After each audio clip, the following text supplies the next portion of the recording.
여러분 여행을 가게 되면 우리가 이제 머물 곳을 정해서 이제 여행을 하게 되는데요. 머물 숙소라고 보통 이야기를 하죠. 목사님 저는 여행을 이렇게 안 좋아하는데요. 여행을 안 좋아하더라도 어디 출장을 가거나 아니면 타지로 개인적인 볼일을 보러 가면요, 호텔에 머물거나 아니면 숙소에 이렇게 들어가서 머물게 되죠. 자, 그런데 요즘 웬만한 숙소에 가보면 카드키를 줍니다. 예전에는 다 열쇠를 줬는데 내 숙소에 몇 호입니다 라고 해서 예전에는 이렇게 열쇠를 줬는데 요즘은 웬만한 숙소에 가면 카드키예요. 카드키. 자, 디지털 도어락에 이 카드키를 딱 대기만 하면 문이 열립니다. 그런데 여러분 혹시 들어보셨나요? 이 맞는 키에 대해서 들어보셨어요? 맞는 키. 여러분 제가 어느 호텔에 묵었다고 칩시다. 제가 묵었던 호텔에 이 키를 옆 방에 대면 열립니까? 안 열립니까? 절대 열리면 안 되겠죠. 열리면 말이 안 되는 거죠. 불안한 거죠, 여러분. 열리지 않습니다. 내 키를 가지고서는요, 열리지 않아요. 내가 여러분 머물 호수에만 열리는 거지 다른 옆방이나 앞방이나 딱 여러분 이렇게 카드를 댄다? 열릴 수가 없어요. 자, 그런데 이 맞는 키는 무엇이냐면 열리는 거예요. 모든 숙소의 문을 다 열 수 있는 키를 말하는데 바로 이제 그 관리를 하거나 청소를 하거나 이 숙소를 이제 관리하거나 정리하는 분들이 주로 이제 가지고 다니면서 청소도 해주고 정비도 해줍니다. 자, 그런데 여러분 저는요, 처음에 그냥 그분들이 열쇠 꾸러미를 들고 다니면서 다 열면서 청소하는 줄 알았어. 알고 보니까 한 장이에요. 하나. 열쇠 하나입니다. 여러분 수십 개의 호텔 객실이 있어도 이 맞는 키 하나면요 다 열려요. 그게 바로 맞는 키라는 것이죠. 전 그게 여러분 너무나 궁금하더라고요. 어떻게 그렇게 열쇠를 정교하게 만들어서 그렇게 다 열 수 있을까? 아니, 만능 여러분 이렇게 요즘에 카드키가 있는데 어떻게 그 카드키를 대기만 하면 모든 문이 다 열리는 것일까? 저만 신기한가요? 여러분들도 신기하죠? 그게 바로 만능 키입니다. 자, 이제 오늘 말씀 안으로 들어가 보면요, 수가성 여인의 이야기가 기록이 되어 나와요.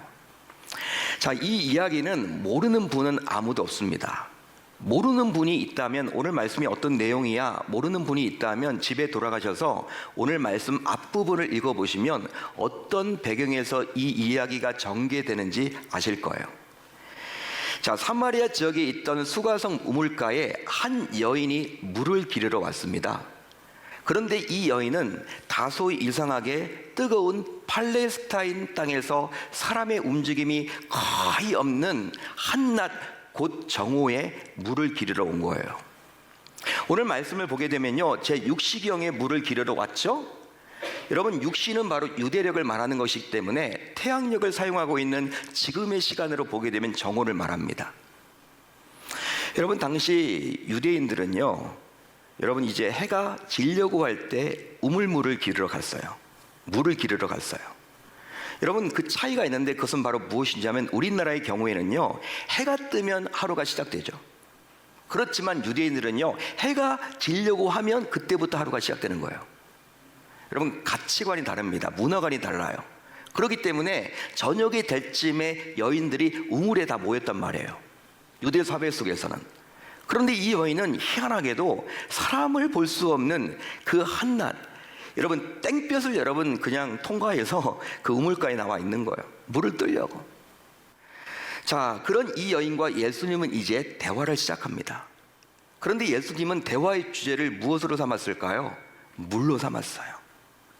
낯선 우물가에서 처음 본 여인과 대화를 해야 하기 때문에 여러분 지금 이 여인도 물을 뜨러 왔기 때문에 물을 가지고 예수님도 대화를 시도합니다.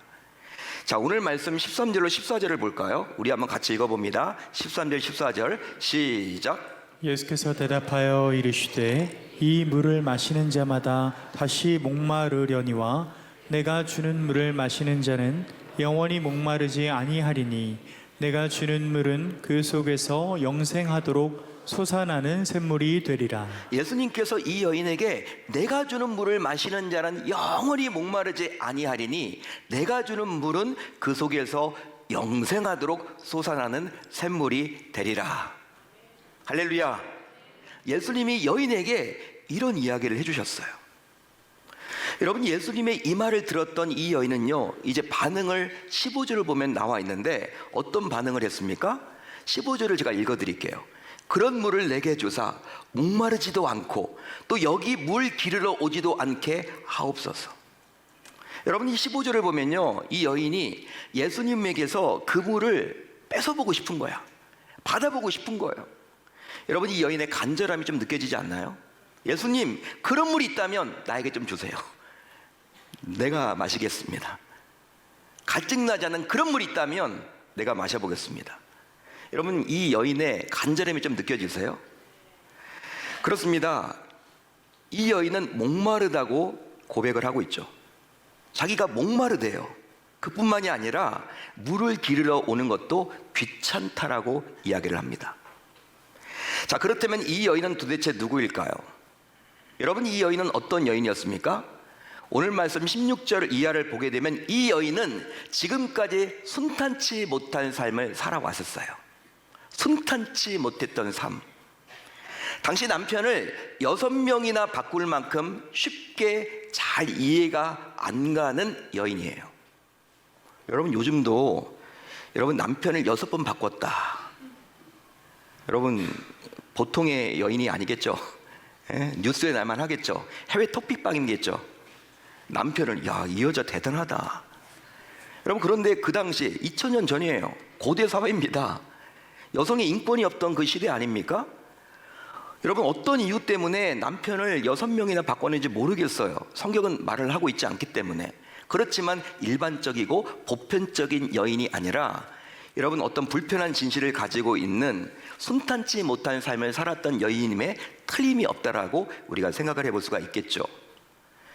따라서 따가운 햇빛이 비치는 한낮 12시경에 사람들의 낯을 피해서 물을 기르러 오는 거예요. 한마디로 당시 이 여인은 인생의 목마름을 가진 여인이었습니다. 인생의 갈증을 가진 자였어요. 즉, 무언가 갈증이 해결되지 못한 상태였죠. 그런 적 이 여인은 많은 상처와 아픔을 가졌다라고 볼 수 있습니다. 자, 그런 이 여인에게 예수님께서는 이제 친히 다가가셔서 생수를 말씀하시면서 그녀의 목마른 인생을 해결할 수 있다라고 말을 해줍니다. 예수님께서. 여러분, 그러면 예수님이 주신다라는 이 생수는 과연 이 여인의 근원적인 삶의 목마름을 해결할 수 있을까요? 여러분, 어떻게 생각을 하십니까? 더욱이 이 여인의 반응으로 볼 때 이 여인은요, 예수님의 생수 이야기를 듣고 한껏 고무되어 있어. 내가 지금 갈증이 나는데, 인생에 지금 목마름이 있는데 예수님께서 이야기하는, 이분이 누군지는 잘 모르겠지만 이분이 이야기하는 이 생수를 내가 맛보기만 하면 나 역시도 이제 해결되지 않을까? 문제가 해결되지 않을까? 여러분, 이런 기대를 지금 하고 있죠. 지금 이 여인이 예수님의 대화에 빨려 들어가고 있잖아요. 여러분, 그렇기 때문에 기대가 크고 있죠. 기대를 했습니다. 기대. 여인의 입장에서는 기대를 했다고요. 아, 예수님이 주는 물을 마시면 내 이 해결되지 않는 이 갈증을 해결할 수 있을 텐데. 따라서 여러분, 이런 생각을 해볼 수가 있죠. 기대가 크면 클수록 또 그 기대가 해결되지 않으면 뭐가 커요? 실망이 크기 때문에 염려가 되는 것도 사실이에요. 만약에 여러분, 이 여인이 해결되지 못하면요, 기대한 만큼 또 실망도 클 거 아닙니까? 여러분, 우리가 어떤 문제를 만났을 때 기대조차 하지 않으면요, 실망할 것도 없어요. 근데 이 여인의 모습을 보면요, 기대가 지금 너무 커. 그런데 예수님 통해서 문제를 해결받지 못하면 더 나아가서 낙심도 클 거 아닙니까? 이것에 대한 염려를 우리가 하게 되기 때문에 여러분, 이게 걱정이 되는 것도 사실입니다. 자, 여러분, 예수님께서 이 여인에게 제시하신 생수는 바로 이 여인의 인생의 목마름을 해결할 수 있는 유일한 맞는 키입니다. 할렐루야, 할렐루야. 유일한 맞는 키. 따라서 예수님께서 제시한 대로만 살아내면 이 여인의 갈증난 삶은 다시 해결될 수가 있어요. 그런즉 예수님은 이 여인의 복잡한 삶의 문제, 즉 이 여인이 실제로 겪어왔던 인생의 목마름을 해결할 수 있는 맞는 길을 자기가 주는 생수라고 말을 해주고 있어요. 따라서 예수님을 영접하는 자는 그 어느 누구든지 더 이상 목이 마르지 않는 삶을 누리며 살아갈 수 있게 됩니다.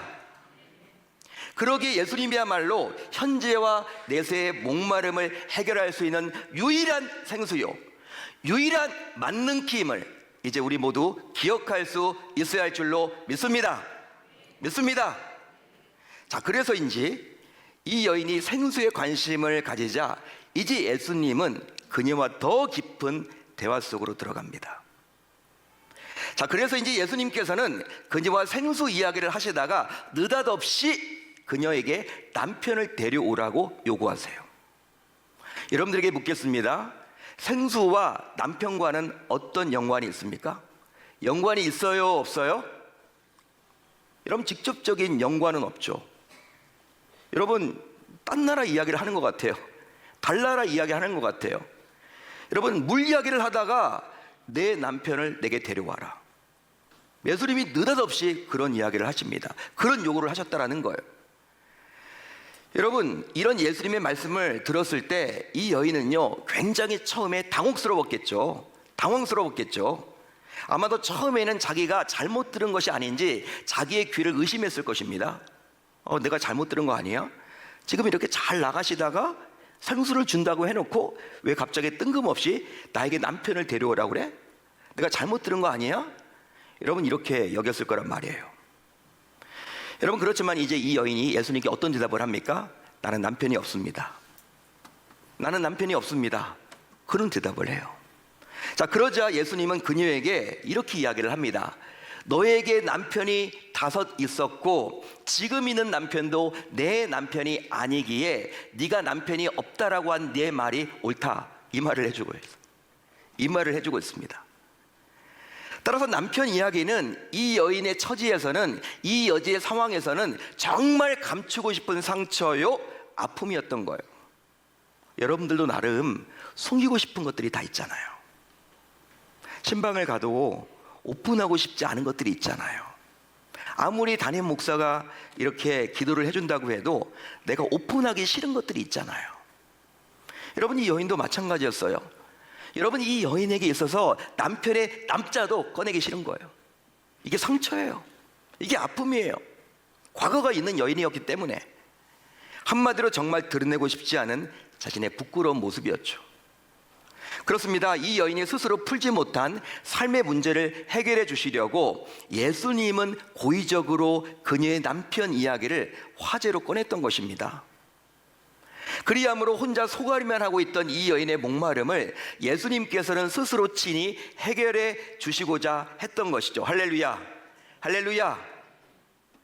실제 예수님께서 그리하신 이유는 바로 이 세상의 방식이라 할 수 있는 남편, 자녀, 돈, 힘, 지식, 명예, 스펙, 경험 등으로는 인생의 목마름을 근본적으로 해결할 수가 없기 때문입니다. 믿으시면 아멘, 동의하시면 아멘. 그래서 이제 실제 목마른 인생의 특징이 있습니다. 목마른 인생의 특징이 있어요. 목이 마른 인생의 특징은요, 만족함이 없어요. 계속 갈증이 계속돼요. 만족함이 없다 보니까 계속된 이 갈증을 해결하려고 스스로 몸부림을 치죠. 그래서 어떻게 합니까? 집을 바꾸고, 차를 바꾸고, 옷을 바꾸고, 사람을 바꾸고, 심지어 교회도 여러 번 바꿔요. 바꾸는 것을 좋아해요. 그렇게라도 해서 자신의 여러분 이렇게 갈증난 인생을 좀 해결하려고 하고 싶은 그 마음이 있는 거죠. 하지만 예수님이 주시는 생수를 마시면 결국 인생의 목마름은 해결이 됩니다. 따라서 인생의 목마름을 해결할 유일한 방법으로 생수이신 예수님을 믿고 그 예수님을 영접하면 그 순간부터 목마른 인생에서 시원케 되는 인생으로 바뀌게 될 줄로 믿습니다. 실제로 이 여인 역시 어느 순간 자기가 처한 한계와 목마름을 솔직하게 인정하게 되었고 결국 예수님을 받아들였습니다. 예수님을 받아들였다라는 거예요.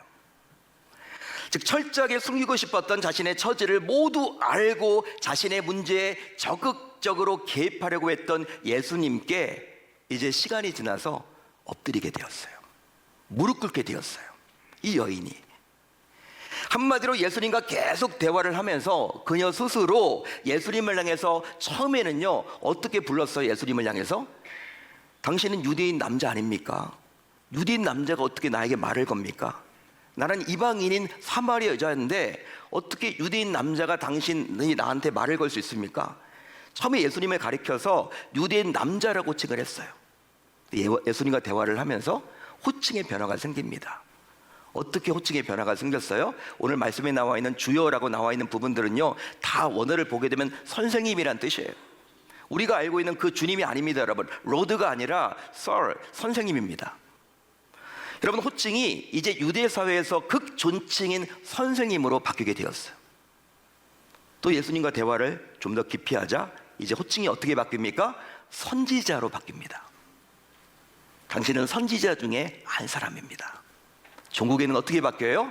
당신은 내가 보니 그리스도가 맞습니다. 당신은 메시아십니다. 할렐루야, 할렐루야. 자, 그렇다면 이제 생수이신 예수님을 통해서 결과적으로 삶의 목마름을 해결받게 된 신자인 우리는 이제 무엇을 해야만 할까요? 예수님으로부터 삶의 목마름을 해결받은 저와 여러분들은 이제 뭘 해야만 하는 것일까요? 바로 예배로 새로운 인생을 계속 살아가야 합니다. 할렐루야, 할렐루야. 자, 그래서 이제 예수님께서는 이제 대화의 포커스를요 남편에서 예배로 옮기십니다. 오늘 말씀을 보게 되면 여러분, 솔직히 예수님과 계속 대화를 나눌 수 있을까요? 여러분 어떻게 생각하십니까? 답을 한번 해보십시오. 나는 예수님과 계속 대화를 나눌 수 있다. 여러분, 그런 분이 어디 있겠습니까? 이 여인 앞에 나타났던 예수님조차도 이제 이 여인과의 대화를 마친 이후에는 어떻게 돼요? 다른 곳으로 떠나죠. 여러분, 예수님 만나서 이 여인이 가졌던 남편을 6명이나 바꿨던 그 문제의 핵심이 해결은 받았어요. 그렇지만 시간이 지나면요 또 어떻게 돼요? 또 다른 인생의 문제를 만나게 되어서 여전히 해결받지 못한 갈증을 느낄 수밖에 없다라는 거예요. 여러분, 우리도 마찬가지잖아요. 예수를 믿으면요 은혜 받으면요 그때 며칠 못 가요, 여러분. 그게 지난주 여러분 영권에 우리가 은혜 많이 받았는데 그게 여러분 한 달만 가도 저는 좋겠어요. 근데 한 달도 못 가는 경우들이 너무 많다라는 것이죠. 저도 그래요, 여러분들. 사람이기 때문에. 여러분, 이 여인도 마찬가지입니다. 예수님을 만나서 자신이 남편을 6명이나 바꿨던 그 인생의 목마른 문제가 해결함 받았어요. 그런데 예수님이 이제 자기를 떠났네. 시간이 흘러갑니다. 하루 이틀 시간이 흘러가면 어떻게 돼요? 원상태로 돌아가서 또 다른 문제를 만나면요 또 인생의 갈증을 느낄 수밖에 없다라는 거예요. 이런 이 여인의 미래를 예수님이 알았을까요? 몰랐을까요? 이런 이 여인의 미래를 알았을까요? 몰랐을까요? 미리 다 내다보셨기 때문에 예수님께서는 어쩌면 다시금 인생의 목마름을 또 겪을 수밖에 없는 이 여인에게 무엇을 지금 이야기하시냐면 예배를 통해서 계속해서 인생의 목마름을 해결받으라고 요구하십니다.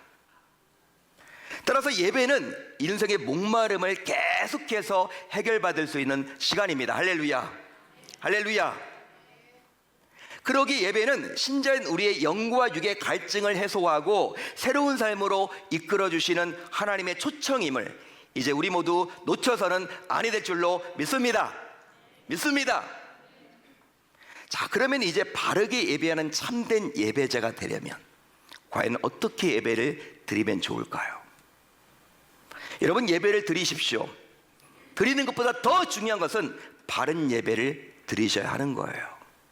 주일날 교회에 나와서 예배 드리십시오. 그렇지만 더 중요한 것은 주일날 교회에 나와서 예배를 드리되 바른 예배를 드리셔야만 하는 거예요.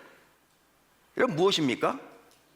우선 예배를 드리는 대상이 중요함을 인식해야 합니다. 여러분, 우리가 누구에게 예배를 드리느냐, 우리 예배의 대상에 대한 인식을 우리가 가져야 한다는 거예요. 당시 사마리아 사람들은요, 그리심산이란 곳에서 예배를 드렸어요. 유대인들은요, 그리심산이 아니라 성전이 있던 예루살렘에서 예배를 드려왔습니다. 사마리아 사람들은요, 어릴 적부터 부모로부터 또 종교 지도자들에 의해서 그리심산에서 예배를 드려야지만 하나님이 받으신다라고 이렇게 교육받아 왔어요. 유대인들은요, 어릴 적부터 종교 지도자들과 부모로부터 예루살렘에서 예배를 드려야지만 하나님이 받는 예배가 돼라고 어릴 적부터 교육받아 왔어요. 하지만 예수님은 참된 예배가 되려면 과연 누구에게 예배를 드리냐가 더 중요하다고 강조하십니다. 그 이유는 바로 예배는 우리의 만족과 유익을 위해서 드리는 것이 아니라 오직 분명한 대상인 하나님께 드리는 것이기 때문입니다. 할렐루야, 할렐루야. 여러분, 내 만족을 위해서 교회에 나오셔서 예배 드린다, 내 유익을 위해서 교회에 나와서 예배를 드린다, 이건 종교 생활이에요. 절에 가는 것과 똑같습니다. 절간에 가는 것과 똑같아요. 여러분, 그거는 우리가 여러분 이 자리에 나와서 예배를 드릴 때 내 유익과 내 만족을 위해서 드리는 것이 아니라, 이번 주 예배 빠지면 교통사고 날 것 같은데, 이번 주 예배 빠지면 암에 걸릴 것 같은데, 이번 주 예배 빠지면 이 바이오와의 그러한 이 일이 성사가 안 될 것 같은데, 여러분, 하나님은 그렇게 유치하신 분이 아니라는 거예요. 여러분, 내 만족을 위해서, 내 유익을 위해서 이 자리에 나와 있다면 이건 바른 예배가 될 수 없는 거죠. 왜? 하나님이 원하시는 예배는 바른 예배인데, 바른 예배인은 그분을 기쁘시게 하기 위해서 드리는 것입니다. 할렐루야, 할렐루야. 그러니까 우리의 여러분 예배 드리는 그 대상이 과연 누구냐, 그걸 인식하는 거예요. 그게 중요합니다. 그러기에 분명한 대상을 인식하고 예배를 드려야만 합니다. 믿으시면 아멘, 동의하시면 아멘. 또 있습니다. 우리의 열심과 노력보다 영과 진리로 예배를 드려야만 합니다. 따라서 예배의 중심은 오직 진리이신 예수님이세요. 믿으시면 아멘. 진리이신 예수님. 그러니까 예배를 드리는데 예수님이 계시지 않는다? 그건 인간의 모임이지, 당연이지, 그건 예배가 될 수 없어요. 그러기 예수님이 중심이 된 예배를 저와 여러분들 모두 드려야만 하는 것입니다. 그러기 위해서는 예수의 영인 성령님이 주도하시며 말씀이 이끄시는 대로 드려야만 하는 거예요. 할렐루야, 할렐루야. 그 결과 드려진 예배를 통해서 예배를 드리는 우리와 예배를 받으시는 하나님 사이에 친밀한 소통이 일어납니다. 여러분, 예배를 드리는 우리는 예배를 받으시는 하나님 앞에 어떻게 나아가요? 찬송을 올리죠. 하나님 앞에 찬송을 드리죠. 기도를 드리죠. 신앙 고백을 드리죠. 봉헌을 드리죠. 그렇게 되면 예배를 받으시는 하나님은 예배를 드리는 우리에게 말씀을 주십니다. 또 임재를 주십니다. 더 큰 은혜인 축도를 통해서 우리 개개인에게 안수해 주십니다. 할렐루야, 할렐루야. 여러분, 예수님께서 왜 뜬금없이 요한복음 4장 이야기를 하다가 예배로 끝났느냐? 여러분, 이 이야기를 해주려고 하는 거예요. 너희들이 인생 한두 번 은혜 받았다고 끝나는 것이 아니라 그 은혜를 지속적으로 가려면, 또 문제가 생겼을 때도 일어나려면 예배를 통해서 은혜가 임하고, 예배를 통해서 내가 복을 주고, 예배를 통해서 내가 너를 만나주고, 예배를 통해서 너의 갈증을 해결해 주겠다, 그 말을 지금 해주고자 지금 예배를 말씀해 주고 있는 것이죠. 그러기에 내가 드리는 예배를 통해서 내 인생을 이끄시는 예수님의 맞는 키임을 받게 됨을 통해서 소중한 예배를 통해서 이제 생수이신 예수로 갈증을 해결하는 신자인 저와 여러분들이 다 되어야 할 줄로 믿습니다. 여러분, 이 세상에서 만나는 그 어떤 문제도 결과적으로 예수님을 만나면 해결이 됩니다. 예수님을 만나면 해결이 됩니다. 그 어떤 인생의 방황도 예수를 만나면 그쳐집니다. 끝나는 거예요. 그 이유는 바로 오직 예수님께서 우리 인생의 맞는 키가 되시기 때문이에요. 목사에게만 맞는 키가 되신 것이 아니라 목사의 문제만 풀 수 있는 예수님이 아니라 바로 여러분들 각자의 모든 그런 어려운 문제를 해결하고 열어줄 수 있는 맞는 키라는 사실이죠. 그런즉 우리 모두 항상 이 맞는 키가 되시는 예수님을 통해서 인생의 그 어떤 문제조차도 해결을 받는 귀한 시간이 되어야 할 줄 우리 주님의 이름으로 축원합니다. 축원합니다. 그렇게 살아보겠다라고 결단하고 다짐하는 저와 여러분들이 다 되셨으면 좋겠습니다. 9월 한 달도 그렇게 한번 힘을 내셔서 살아보시기를 바랍니다.